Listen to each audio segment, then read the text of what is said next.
Radhe Radhe friends, कैसे हो आप सभी। वीडियो अच्छी लगे तो लाइक कमेंट जरूर करें। तो यहाँ पे 2-3 टॉपिक पर बात करूंगी। सबसे पहले बात कर रही हूँ मैं कन्यादान वाली बहन के बारे में। उनके बारे में बहुत सारे नेगेटिव कमेंट्स आ रहे हैं, 1-2 कमेंट मेरे पर आ रहे हैं, तो उस टॉपिक पर बात करना जरूरी है। क्योंकि उस कमेंट को देखने के बाद मैं राशिद का ब्लॉग देखने गई थी, तो हाँ, राशिद के ब्लॉग में कुछ सच्चाई मुझे नजर आई। वहां पे राशिद कहते हैं कि मैं इस कन्यादान वाली बहन को कुछ नहीं बोल सकता क्योंकि उसका दोस्त जो मेरा भाई था। और हाँ, अब कन्यादान वाली बहन के अंदर घमंड आ गया है। उसने अपनी वीडियो में घमंडी नाम इसलिए दिया क्योंकि घमंड तो आ गया है, उसने बोला है कन्यादान वाली बहन में। लेकिन इसको मैं गलत कैसे बोलूं, क्योंकि कमेंट आ रहे थे कि आप जमोली आंटी को गलत बोल रहे हो, तो सारा किया धरा तो इसका है, कन्यादान वाली बहन का, तो इसको गलत क्यों नहीं बोलते। तो राशिद ने बोला कि मैं उसको नहीं बोल सकता क्योंकि वो मेरे दोस्त की बहन है। और उसने एक स्टोरी बताई कि जो ये कन्यादान वाली बहन थी और राशिद, ये एक दूसरे के दोस्त थे, आपस में बात करते थे, तो कोई लड़ाई हो गई थी, तो राशिद ने कन्यादान वाली बहन को ब्लॉक कर दिया था। उसी दौरान ये जो इनके सगे भाई थे कन्यादान वाली बहन के, वो कहीं घूमने गए थे।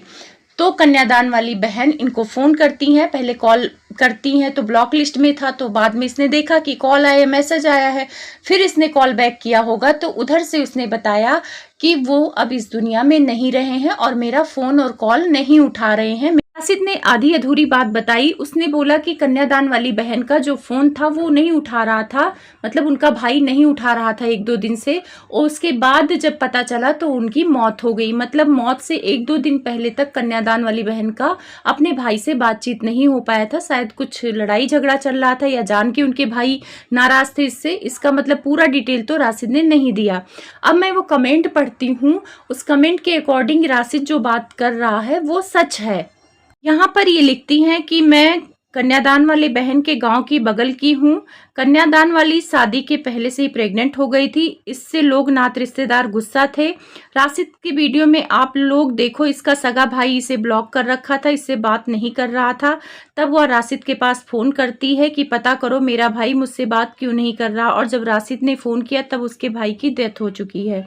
अब इस बात में कितनी सच्चाई है, क्या है, मैं पुष्टि नहीं करती हूँ, लेकिन ब्लॉक वाली बात आ रही है। अब राशिद ने उसको ब्लॉक किया था या उसके भाई ने उसको ब्लॉक किया था कि वो परेशान होकर राशिद को फोन कर रही है कि मेरा भाई फोन नहीं उठा रहा है, तो ये क्या चीज है। क्योंकि राशिद की भी आधी बातें समझ में नहीं आ रही थी मुझे। तो आप लोग जाके वीडियो देख लेना राशिद की, और समझ में आए तो आके कमेंट कर देना। लेकिन इस कमेंट का हम लोग पुष्टि नहीं कर सकते हैं कि क्या है क्या नहीं है, क्योंकि ऐसे कमेंट जगत भाभी के लिए भी आते हैं कि उनका स्वैगी से रिश्ता है, उनका फलाना से रिश्ता है, ऐसे जगत दीदी के लिए भी आते हैं। तो कमेंट पर हम विश्वास नहीं कर सकते क्योंकि ये फेक कमेंट हो सकते हैं। सारी बातें तब उठ के आ रही हैं जब अप्सरा आंटी ने अपनी वीडियो में जमोली आंटी को बोला था कि मेरी बहू के कैरेक्टर का सबूत मांगने से पहले जो आग लगवा रहा है, यानी ये कन्यादान वाली बहन मुझसे झगड़ा करवा रही है, मुझे गाली दिलवा रही है तुम्हारे माध्यम से, तो जाके पहले पता कर लो कि उनके गांव में क्या था जो उनके मतलब मायके वाले ने उन्हें छोड़ दिया। नाना, चाचा, पापा जितने भी थे, बड़े पापा वगैरह, इस कन्यादान वाली बहन को क्यों छोड़ा, जाके पता करो। तो ये बातें जब आने लगी हैं तभी से सबको लग रहा है कि कन्यादान वाली का कुछ राज है मायके में, तो इस वजह से ऐसे कमेंट आ रहे होंगे। वैसे कन्यादान वाली ने सारी बातें क्लियर कर दी कि आप मेरे गांव में जाके पता कर लो। एक बात बोलूं, कोई गलत हो या सही, वो अपने मुंह से थोड़ी बोलेगा कि मैं गलत हूं। तो ये सारी चीजें, ये 2 आंटियां और बुढ़िया कम लड़ाई कर रही हैं, झगड़ा कर रही हैं, इस वजह से गंदगी फैल रही है। अब बुढ़िया इसलिए बोल रही हूँ क्योंकि ये बोलती है कि हम 70 साल के हैं, तो 70 साल की औरतों में बहुत समझदारी होती है, वाइटी में आके गंद नहीं डालते हैं।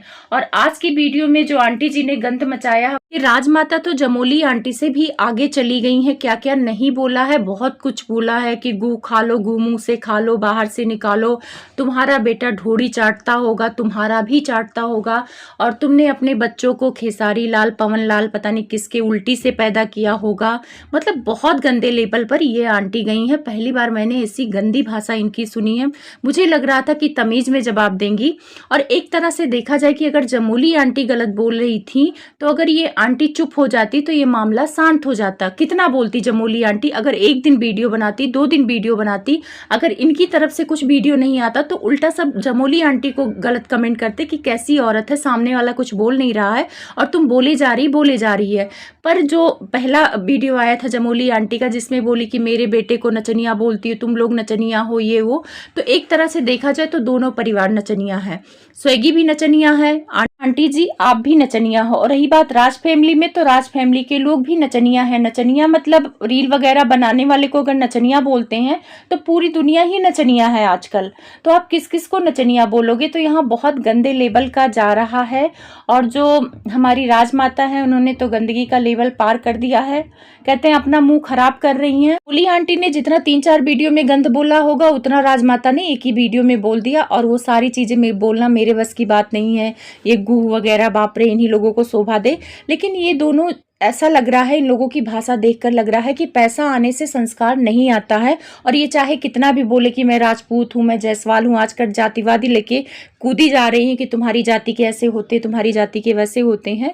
तो जाति बुरी नहीं होती, इंसान बुरा होता। और तुम दोनों बुरे हो, तुम दोनों के संस्कार बुरे हैं और वो दिख गया। कहते हैं ना कि अगर किसी के असलियत देखनी हो, किसी को गुस्सा दिलाओ, तो इन दोनों का गुस्सा देख के आप लोग को पता लग गया होगा कि बहुत अच्छे घर की औरतें नहीं है। ये अच्छे घर की औरतें यूट्यूब पर आकर ऐसे गाली गलौज नहीं करती हैं, सिर्फ इसके लिए, व्यूज के लिए। अब जमोली कह रही कि तुम मेरे नाम से व्यूज कमा रही हो, ये कह रही कि तुम मेरे नाम से व्यूज कमा रही हो।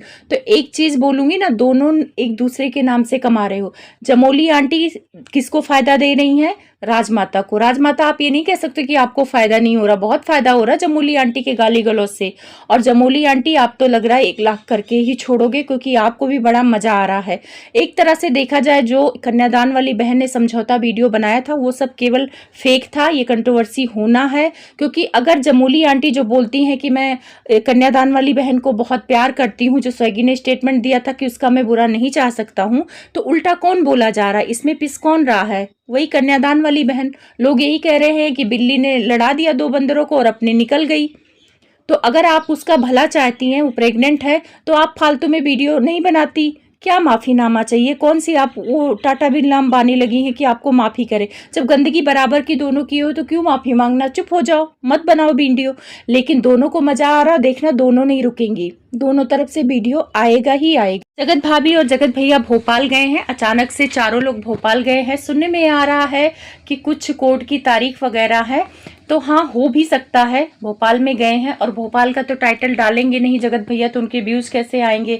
भोपाल बहुत खूबसूरत है। और आप लोग नोटिस करना, जब वो भोपाल जा रहे थे तो एक गाना लगाया था गदर फिल्म का जगत भैया ने, तो जगत भाभी उस गाने को सुनकर उदास हो गई थी। उस टाइम पे वो उदास लग रही थी, तो उनको अच्छा नहीं लग रहा था, कुछ चीजें इन लोग के बीच में चल रही थी। अब यहाँ पे प्रॉब्लम ये है कि जगत भैया अगर अकेले जाते भोपाल तो प्रॉब्लम होती, लोग ट्रोल करते। इसी वजह से मुझे लगता है लोगों ने प्लान बनाया कि चलो ऐसे सीहोर दर्शन भी कर लेंगे और वैसे भोपाल काम भी हो जाएगा और सारे लोग रहेंगे तो सही रहेगा, अकेले जाना ठीक नहीं है। तो शायद है इनकी कोर्ट की सुनवाई वगैरह, जो भी इनका केस चल रहा है, तो चलो वो अलग मैटर है। जब गंदगी किए हो, गलती की हो, तो कोर्ट कचहरी तो जाना ही पड़ेगा। लेकिन जो टाइटल थंबनेल में भोपाल भोपाल लगाते हैं, आप लोग समझ जाओ कि भोपाल के बिना जगत भैया का कुछ भी नहीं है।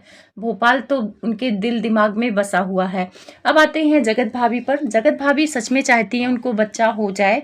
लाइव कर रही थी, 2-3 दिन पहले की लाइव थी, तो उसमें किसी ने कमेंट किया था कि आपको बच्चा कहाँ से होगा, आप कंट्रोवर्सी से फुर्सत ही नहीं पाती। तो ये बात तो सच है कि उनको कंट्रोवर्सी से फुर्सत ही नहीं है। जब ये विदेश गई थी तो मुझे लगा था कि ये लोग टाइम एक दूसरे के साथ बिताएंगे, क्योंकि यहाँ अम्बाला भी रहते तो एक दूसरे के साथ उतना टाइम दे नहीं पाते, भागते रहते हैं। रात को 2-2 बजे तक तो लूगा धोती बेचते रहते दोनों मियाँ बीवी, तो कहाँ से बच्चे आएंगे। तो मुझे लगा था चलो वहाँ पे टाइम बिताएंगे, लेकिन वहाँ पे भी भागे भागे चले आए। इंटरनेशनल ट्रिप ये लोग घूमने नहीं गए थे, ये लोग गए थे कि अच्छा कंटेंट देंगे तो मेरा व्यूज अच्छा आएगा, क्योंकि इनका चैनल डाउन हो रहा था। लेकिन वहां पर ये लोग टाइम बिताने नहीं गए थे, एक कपल के साथ गए थे। अगर इन लोग को टाइम बिताना तो रूम अलग अलग लेते और अपना टाइम बिताते, लेकिन इन लोगों ने पैसे बचाया। तो एक तरह से देखा जाए, जब आप हस्बैंड वाइफ को टाइम ही नहीं दोगे तो बच्चा कहाँ से होगा। लेकिन हमें लगता है भौजी सच में पागल है। कोई कमेंट किया होगा कि बेटा होगा तो बहुत धमाल होगा, तो हाँ बोली कि हाँ वाइटी हिल जाएगा, अगर मेरा मतलब छोटा टुचिन आएगा तो पूरा वाइटी हिल जाएगा। भाई क्यों हिल जाएगा?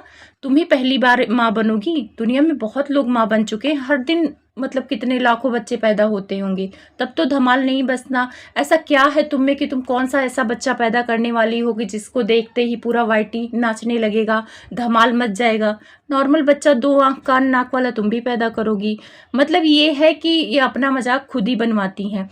और रही बात बच्चे को लेकर, अगर जगत भैया सीरियस होते तो अब तक इनको बच्चा हो गया होता, क्योंकि उनको बच्चे के लिए कितना ताना सुनाया जाता है कि खेत में जाके रो रही थी कि जगत दीदी बच्चा नहीं होने दे रही हैं, भोपाल की बहू नहीं होने दे रही हैं, तो अब तो बच्चा करके दिखाओ। मतलब इनके उस पे भी सवाल हो रहा है, मतलब क्या ही बोलूं।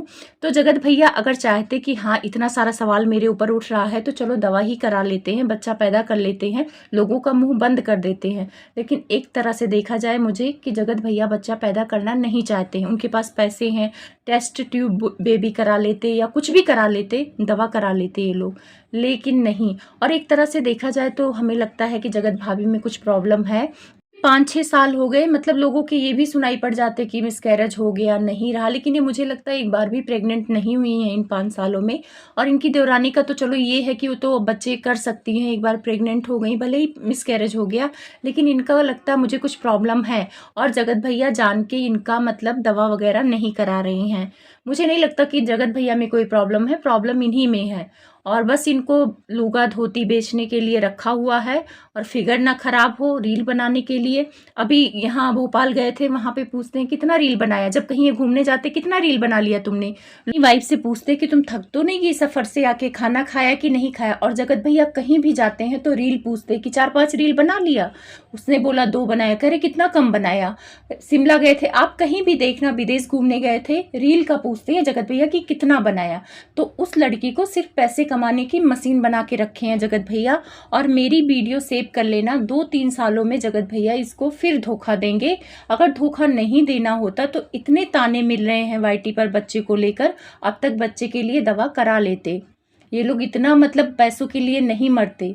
2-3 महीने ब्लॉग नहीं आता इंसान का चल जाता, लेकिन बच्चा और घर सबसे पहले लोग देखते हैं।